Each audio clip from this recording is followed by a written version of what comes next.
মাগুৰ মাছৰ সৈতে ৰান্ধিবৰ বাবে মই এয়া বাৰীৰে ৰঙালাওৰ ফুল কেইটামান এয়া ছিঙি লৈছোঁ।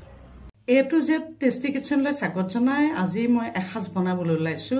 এই সাঁজটো বনাবৰ কাৰণে মই লৈ লৈছোঁ এয়া ৰঙালাওৰ ফুল গছৰ পৰা আনিছোঁ। আমাক গছৰ ৰঙালাও গছৰ এয়া ফুল লৈ আহিছোঁ। এই ৰঙালাও ফুলৰে সৈতে মই এয়া মাগুৰ মাছ দেখিছে, এয়া মাগুৰ মাছ পিচ পিচকৈ কাটি লৈছোঁ। মাগুৰ মাছৰ এয়া চৰচৰি বনাম। তাৰ বাবে মই এয়া অলপমান সৰিয়হ লৈ লৈছোঁ, এইটো বগা সৰিয়হ লৈছোঁ আৰু ৰঙা সৰিয়হো ল'ব পাৰে লৈছোঁ। তাৰপিছতে সদায় একেধৰণে খাই আমনি লাগে, সেইকাৰণে এয়া গছৰে ভোলকেইটা কুমলীয়া চাই আনিছোঁ আৰু এইকেইটা সুন্দৰকৈ পুৰিম। তাৰপিছতে এই চৰচৰিত দিবৰ কাৰণে এয়া আদা নহৰু আৰু জলকীয়া মই গোটাই লৈছোঁ। এইখিনি অকণমান ঠিক কৰি লৈ খুন্দনাত টুকুৰিয়াই খুন্দি ল'ম। আৰু এই দুটা বিলাহী দেখিছেনে, এই বিলাহী দুটা সুন্দৰকৈ অকণমান জোল বনাম। গতিকে বনাওঁ আৰু খাওঁগৈ ব'লক। এতিয়া মই কি কৰিম, এই ৰঙালাও ফুলখিনি সুন্দৰকৈ মিক্সিত দি পেলাই অকণমান পেষ্ট কৰি ল'ম। এইখিনি পেষ্ট কৰি ল'ম। তাৰপিছতে এইখিনি সৰিয়হখিনি গ্ৰাইণ্ড মেচিনত পিচিবৰ কাৰণে পিচিম। আৰু পিছোতে মই এটা আপোনালোকক টিপছ শিকাই দিওঁ। সৰিয়হবিলাক সাধাৰণতে অকণমান তিতিকিয়াই থাকে, সেইকাৰণে কি কৰিব লাগে, পেষ্ট কৰোঁতে অকণমান নেমু টেঙা দেখিছেনে, এয়া অকণমান নেমু টেঙা তাত চেপি দি তাত যদি অকণমান নিমখ দি দিয়ে পেষ্ট কৰাৰ আগতে দি পেলাই যদি পেষ্ট কৰে, অকণমান চেনিও দিব পাৰে, তেতিয়া সৰিয়হ কোনো কাৰণতে তিতা নহয়। গতিকে এইটো মই তেনেকৈ পেষ্ট কৰি লওঁ। এতিয়া আহক এই সাজটো মই কেনেকৈ বনালোঁ চাবৰ কাৰণে ভিডিঅ'টো মাজলৈ সোমাই যাওঁ। এই মাছখিনি ল'লোঁ, মাগুৰ মাছখন ল'লোঁ, লৈ পেলাই ইয়াতে এয়া চাওঁ, নিমখ হালধি জোখমতে নিমখ হালধি সানি দিম এয়া। আৰু এইটো চাবৰ কাৰণে ভিডিঅ'টো টিপছখিনি চাবৰ কাৰণে ভিডিঅ'টো পহিলাৰ পৰা শেষলৈ চাবলৈ নাপাহৰিব। এয়া নিমখ আৰু হালধি দিলোঁ, দি পেলাই ইয়াতে অকণমান কেঁচা তেল দি দিম। যিহেতু বাকলি নোহোৱা মাছবিলাক বৰ ফুটে, যেনে বৰালি মাছ, মাগুৰ মাছ, গতিকে এই ফুটা মাছবিলাক যদি কেঁচা তেল অকণমান সানি লোৱা যায়, এইটো এটা টিপছ দেই। যদি এনেকৈ কেঁচা তেল অকণ সানি লোৱা যায় তেতিয়া বেছি নুফুটে, তেতিয়া ৰান্ধনীসকলে বনাওঁতে বেছি অসুবিধা নাপায়। গেছটো জ্বলাই পানখন গৰম হোৱাৰ লগে লগে ইয়াতে এয়া মিঠাতেল দি দিলোঁ, মাষ্টাৰ্ড অইল অলপ দি দিলোঁ মাছখন ভাজিবৰ কাৰণে।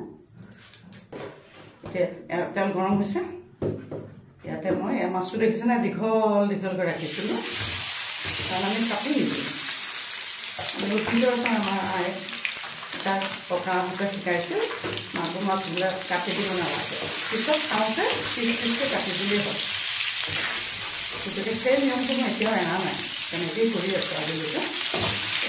মাছ পিছত ভাজি লওঁ। এতিয়া ছিগিবলৈ কিন্তু একো নহয়। এয়া চাওঁ ইতিমধ্যে এয়া মাছখিনি ভজা হৈ গৈছে। এতিয়া মাছখিনি লাহেকৈ কাটি ল'ম। যিহেতু তেল সৰহ আছে গতিকে মই তেল অলপমানে কাটি থলোঁ।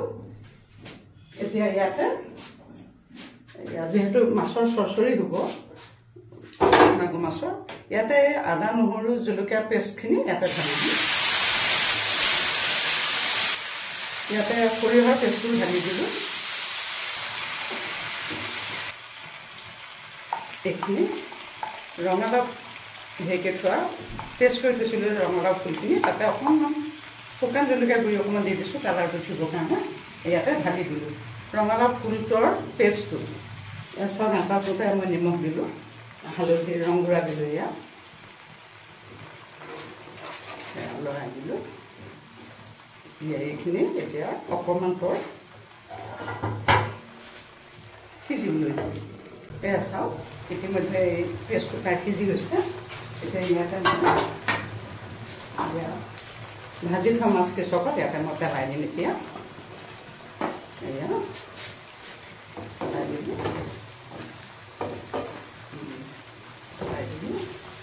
জুইটো একদম চিমত দিলোঁ।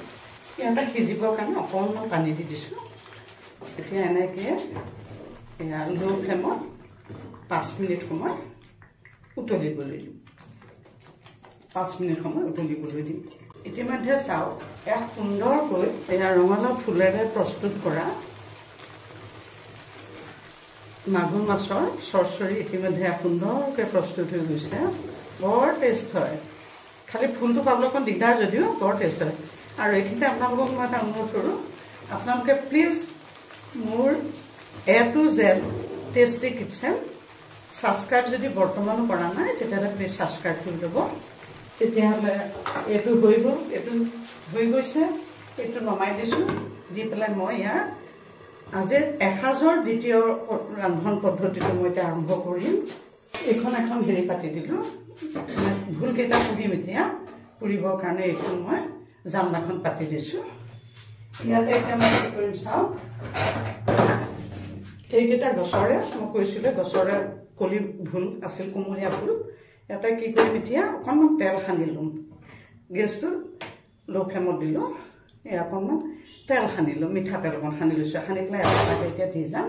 এই মিঠাতেলটো সানি ল'লে কি হয়, বস্তুটো বেছিকৈ পুৰা নাযায়, সুন্দৰকৈ সিজে আৰু বেছি ক'লা হৈ নাযায় ওপৰৰ বাকলিটো। এইটো এটা টিপছ হয়, এইটো তেল অকণমান সানি পেলাই পুৰিব লাগে।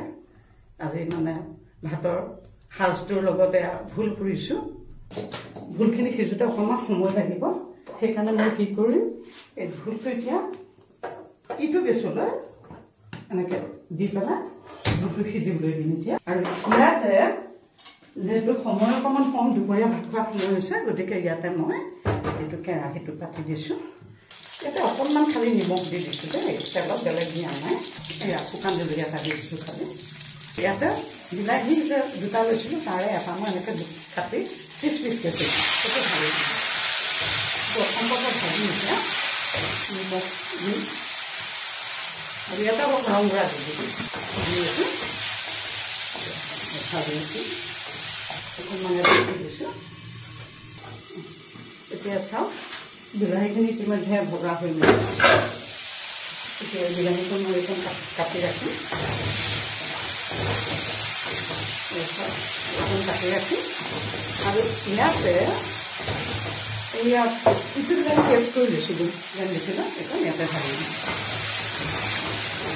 এয়া চাওক বিলাহীখিনি ইতিমধ্যে ভজা হৈ গৈছে। ইয়াতে মই হেৰি কৰিম এতিয়া, জোখমতে অকণমান পানী দিম, খোৱাৰ জোখমতে অলপমান পানী দিলোঁ। এই ভাজি থোৱা বিলাহীকণ, যিকণে জলকীয়া যি তেলত দি পেলাই ভাজি থৈছিলোঁ, সেইকণ বিলাহীকণ এয়া ভাত পেলাই দিম ইয়াতে, বেলেগ একো নাই। তেতিয়া অখণ্ড উতলিবলৈ দিম, দিলোঁ। আৰু ইতিমধ্যে এয়া চাওক ভোলকেইটা সিজিছে সুন্দৰকৈ, ভোল প্ৰস্তুত হৈ গ'ল। এয়া চাওক সুন্দৰকৈ হেৰি প্ৰস্তুত হৈ গ'ল। তাতে মই এটা কাম কৰিম, এয়া দেখিছেনে, এয়া কচুৰি মেথি অকণমান এয়া দি দিছোঁ, সোৱাদটো ভাল হ'বৰ কাৰণে এয়া দি দিলোঁ কচুৰি মেথি দি পেলাই। এতিয়া এয়া নমাম। বিলাহীৰ জোল ইতিমধ্যে প্ৰস্তুত হৈ গৈছে। আৰু এটা পুনৰ নতুন ভিডিঅ' লৈ অহাৰ প্ৰতিশ্ৰুতিৰে আজিলৈ সামৰিছোঁ।